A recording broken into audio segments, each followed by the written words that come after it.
السلام عليكم أعزائي التلاميذ، مرحبا بكم في هذا الدرس. Le calcul intégral.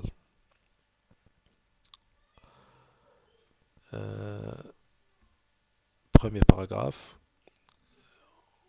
on va voir l'intégrale d'une fonction continue sur un intervalle. Alors, définition. On va prendre une fonction continue sur un segment AB. Et on va prendre une fonction grand F, une primitive de petit f sur AB. Alors, qu'est-ce qu'on appelle l'intégrale? L'intégrale de f de A à B. Donc, l'intégrale de f de A à B n'est autre que le réel grand F de B moins grand F de A. On note ce nombre, on le note ainsi. L'intégrale de A à B f de x dx. Et on écrit l'intégrale AB f de x dx égale grand F de x entre deux crochets de A à B égale grand F de B moins grand F de A. Donc ça, c'est la définition de l'intégrale de f de A à B. Propriété. Soit f une fonction continue sur un intervalle i, et soit A, B et C des éléments de i. On a la première propriété, c'est que l'intégrale de A à A, f de x dx égale 0. Pourquoi? Parce que l'intégrale A à f de x dx égale grand F de A moins grand F de A égale à 0. Maintenant, si on permute A et B, si on les permute, ça veut dire qu'on a multiplié l'intégrale par moins 1. L'intégrale de A à B f de x dx égale moins l'intégrale de B à A f de x dx. Pourquoi? Parce que l'intégrale de A à B f de x dx égale grand F de B moins grand F de A. Et l'intégrale de B à A f de x dx égale grand F de A moins grand F de B. Ces deux nombres sont opposés. La relation de Charles, qu'est-ce qu'elle dit?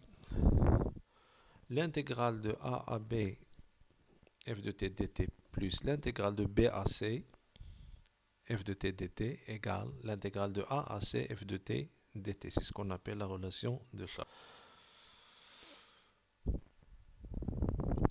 Propriété numéro 2, la linéarité de l'intégrale. Donc l'intégrale possède cette propriété de la linéarité. Qu'est-ce que c'est que la linéarité de l'intégrale?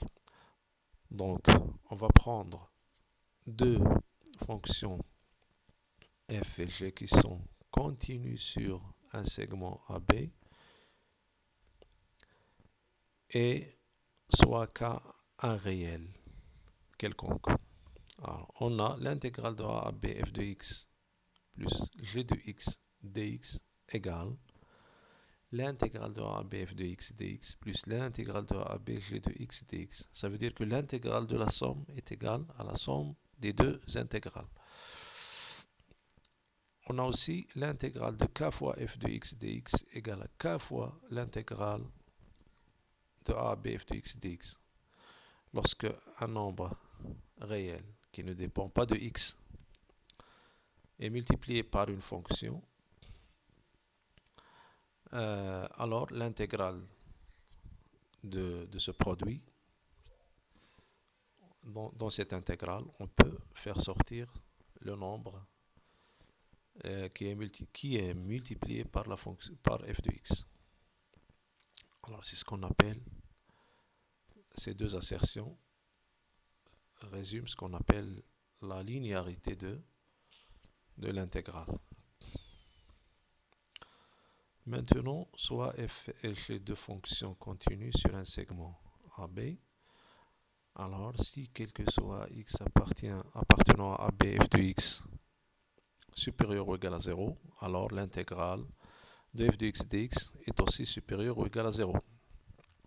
Autrement dit, si une fonction est positive sur un intervalle AB ou bien sur un segment AB, alors l'intégrale de a à b de f de x dx est aussi positive.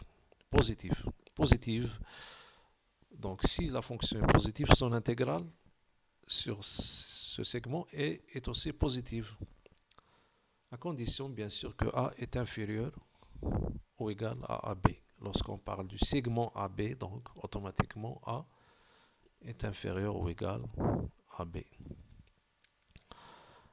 Et si on a deux fonctions, l'une est inférieure à l'autre, c'est-à-dire quel que soit x appartient à B, f de x est inférieur ou égal à g de x, alors les deux intégrales de ces deux fonctions sur ce segment AB gardent le même ordre des deux fonctions. Donc, f est inférieur ou égal à g sur l'intervalle AB, alors l'intégrale de a à b f de x inférieure ou égal à l'intégrale de a à b g de x dx. Maintenant, on va parler de la valeur moyenne d'une fonction sur un segment.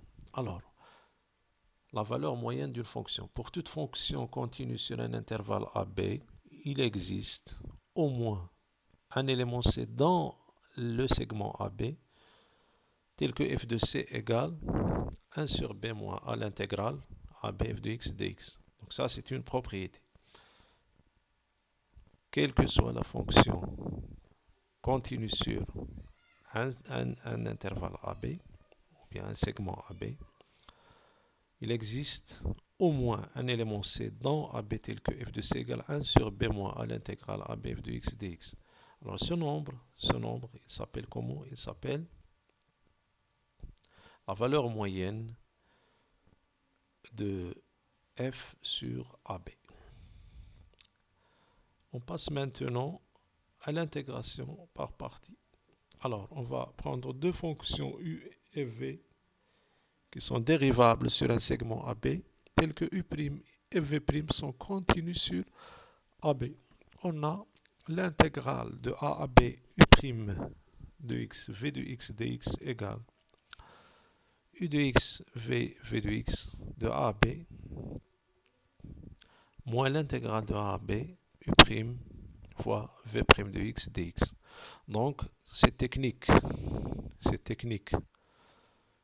de calcul sert à calculer certaines intégrales qui sont de cette forme, qui sont de la forme l'intégrale de u'v. Donc, produit de deux fonctions, dont l'une, on connaît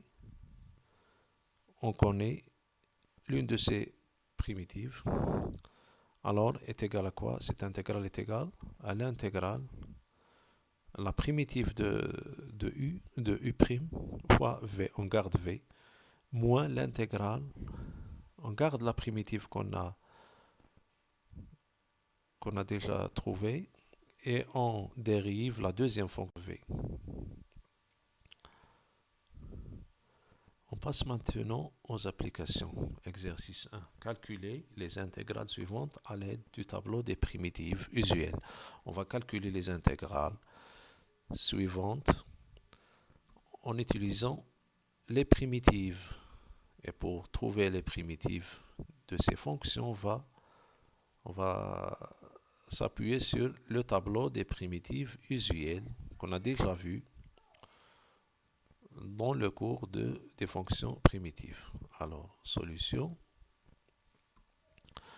La première intégrale,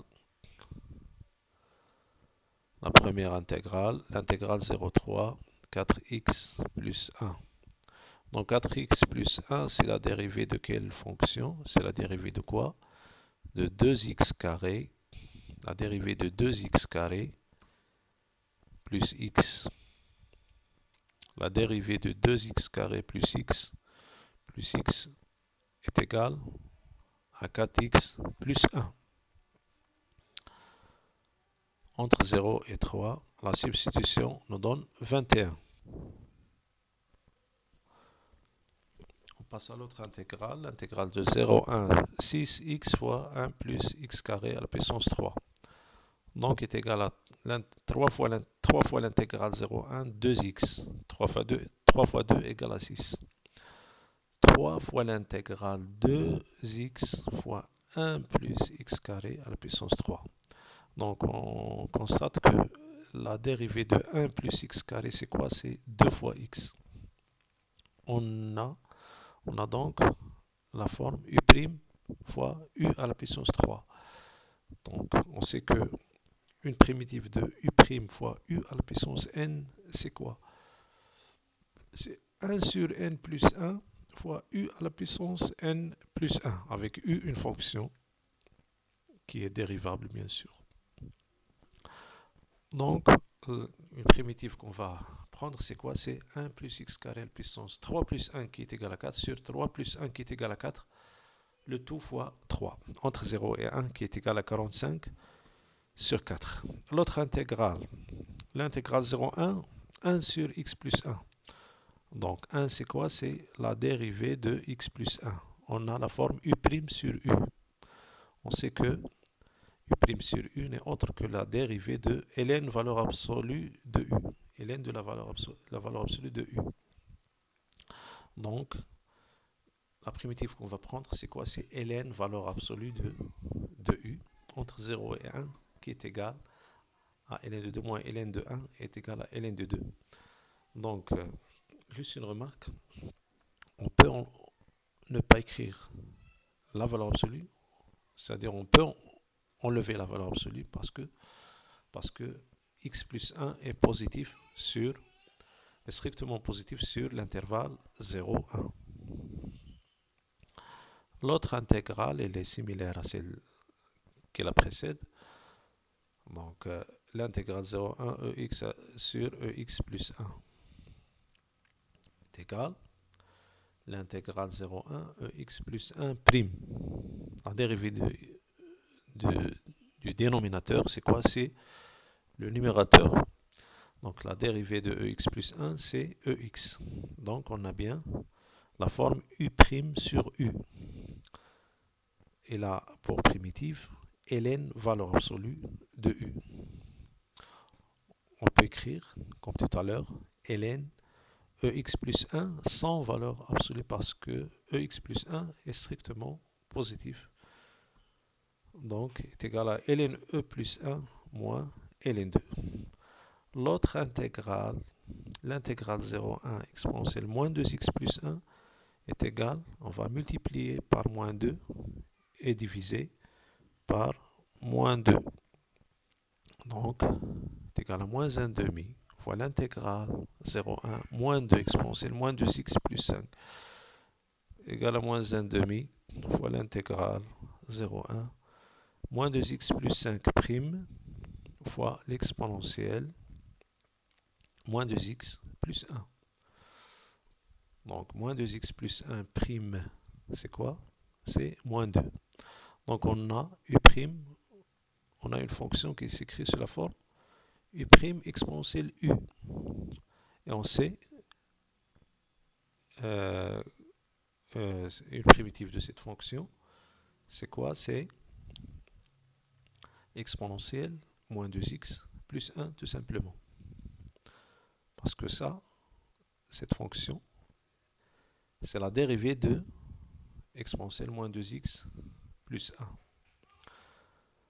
1. Donc,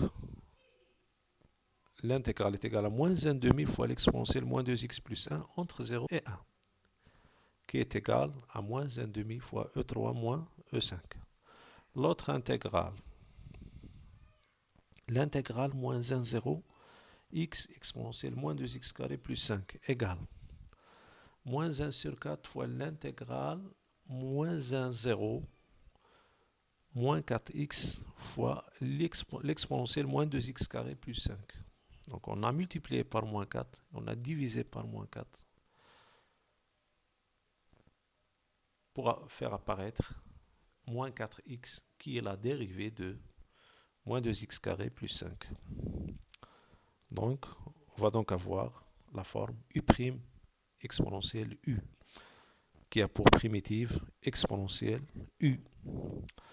Donc, l'intégrale est égale à moins 1 quart fois l'exponentielle moins 2x carré plus 5 entre moins 0, entre moins 1 et 0,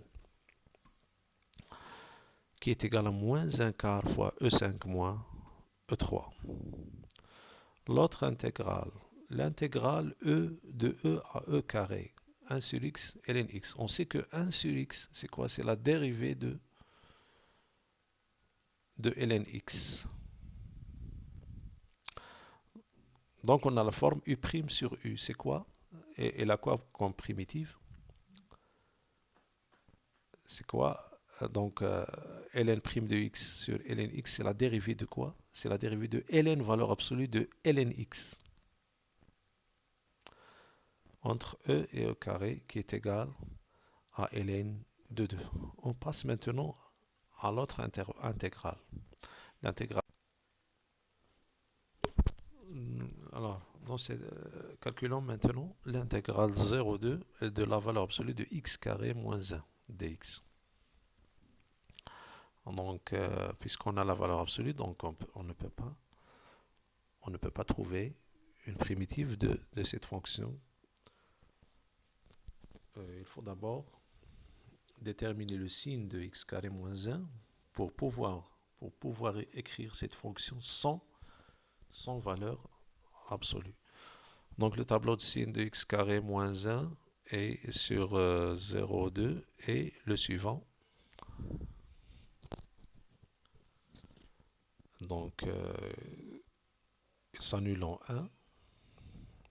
Sur l'intervalle 0,1, x carré moins 1 est négatif. Sur l'intervalle 1,2, x carré moins 1 est positif. Donc sur l'intervalle 0,1, la valeur absolue de x carré moins 1, c'est quoi? C'est 1 moins x carré. Et sur l'intervalle 1,2, la valeur absolue de x carré moins 1, c'est quoi? C'est x carré moins 1. Donc on va utiliser la relation de Charles. L'intégrale 0,2, x carré moins 1, valeur absolue, dx égale l'intégrale de 0 à 1 de la même fonction, plus l'intégrale de 1 à 2. Donc c'est la relation de Charles. Il sert à calculer cette intégrale. C'est égal à l'intervalle 0,1, puisque x appartient à 0,1. Donc 1 moins x carré, donc x carré moins 1 est négatif, donc sa valeur absolue c'est 1 moins x carré. On va le multiplier par moins 1. Donc c'est l'intégrale de 0,1 de 1 moins x carré plus l'intégrale de 1 à 2 x carré moins 1. Parce qu'il est positif, donc la valeur absolue c'est x carré moins 1 lui-même.